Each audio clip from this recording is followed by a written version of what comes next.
What up, everybody? It's your boy Just Brandon here with another tabletop review. This time we are talking about Geco 5.56 NATO ammunition. And before we get started, I just want to take this opportunity to apologize to the people over at Geco. One of my very first ammo reviews, I reviewed the 223 version of this stuff, and it didn't get favorable reviews for me.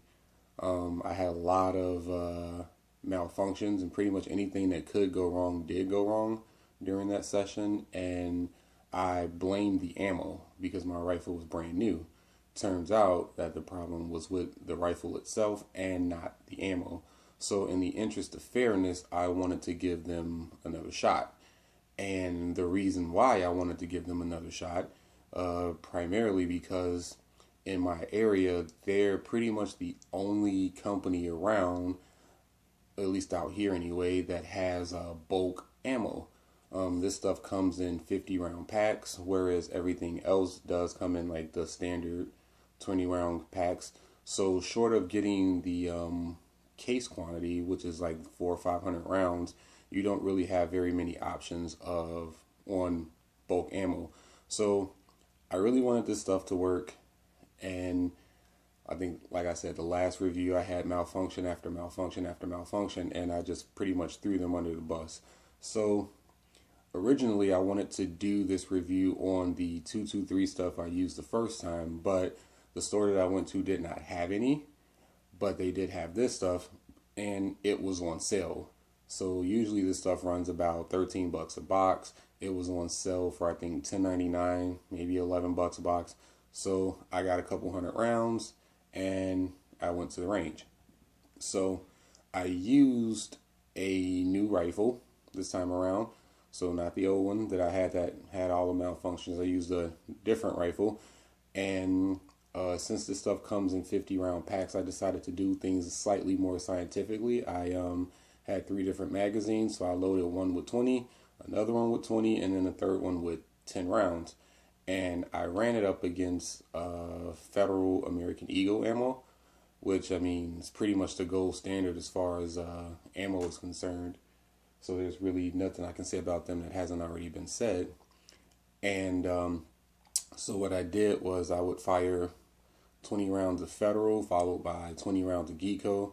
And in between the two, I did run a bore snake down the barrel just to make sure that it was clean. Also, I wanted to see, I wanted to compare and contrast the carbon deposits. So I wanted to see how dirty the Geco stuff left the barrel as opposed to the Federal stuff.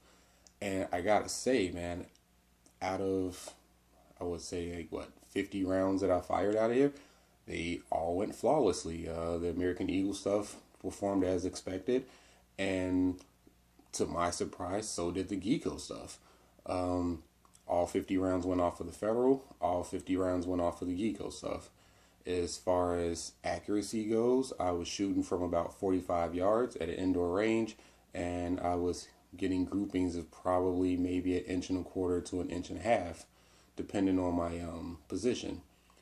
So honestly speaking, this stuff more than held its own, and I had no complaints with it. As far as cleanliness goes, the Federal American Eagle stuff did burn a little bit cleaner than this, but it wasn't that big of a deal.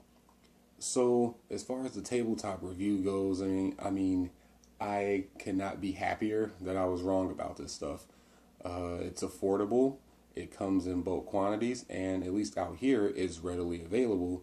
So Geco, my part 2 of my review on you guys, you get a thumbs up from me. I'll have no problems buying this stuff again if I see it on sale, or even having some to stockpile at the house here. So quick sidebar real quick. After my initial tabletop test, after my initial testing, I decided to just, let a few rounds fly down range. I had maybe 3 or 4 boxes of this stuff left over. So that's exactly what I did. First box went flawlessly, so I figured I shouldn't have any problems out of the second, third, fourth, or fifth, or so I thought. So 50 rounds downrange, no problem. Rounds number 60, 70, 80, kind of iffy. I did get a couple of failure to extracts. The bolt was not locking back on the last round, at least not consistently. And I did get a double feed issue. So I field stripped the rifle real quick, and I noticed that the chamber was really dirty.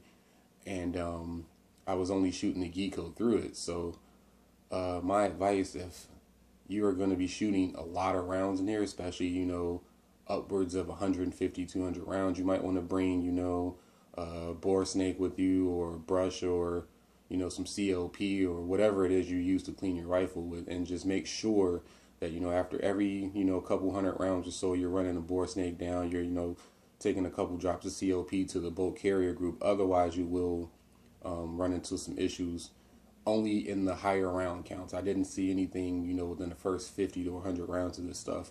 So with that being said, man, once again, I'm happy that everything worked out. I'm happy that this stuff turned out to be some good ammo, and I will be buying it again. I am just Brandon. This is my honest opinion.